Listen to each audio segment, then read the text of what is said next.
तैयार हो जाएं कुछ ऐसी बड़ी मुर्गियों से मिलने के लिए जो आपने पहले कभी नहीं देखी होंगी। 10वीं नंबर पर है ऑस्ट्रालोर्प। ये नरम मिजाज दीव कामत मुर्गियां अपने चमकदार काले परों की वजह से मशहूर हैं और इनका वजन 4 किलो तक हो सकता है। 9वीं नंबर पर है और पिंगटन। ये एक बरतानवी नस्ल है जो अपने साइज और दोस्ताना मजाज की वजह से पसंद की जाती है। 8वीं नंबर पर कॉर्निश है जो न सिर्फ बड़ी है बल्कि बहुत ज्यादा पट्टों वाली भी है। चिकन डिनर के लिए बेहतरीन। 7वीं नंबर पर लैंगशान है जो अपनी लंबी टांगों और चमकदार परों के लिए जानी जाती है।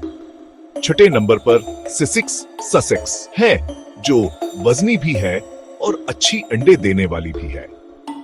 5वें नंबर पर ब्राह्मा है जिसे अक्सर मुर्गियों का बादशाह कहा जाता है और ये 6 किलो तक पहुंच सकती है। 4थे नंबर पर जर्सी जायंट है जो अमेरिका की सबसे बड़ी मुर्गी है। 3रे नंबर पर माले जो 2.5 सेंटीमीटर तक लंबी और फख्र से खड़ी होती है। 2रे नंबर पर डोंग ताओ है जो अपनी मोटी टांगों के लिए मशहूर है। और पहले नंबर पर है दीव कामत पॉलिश चिकन, बहुत बड़ी, रोएदार और बिल्कुल नाकाबिल फरामोश।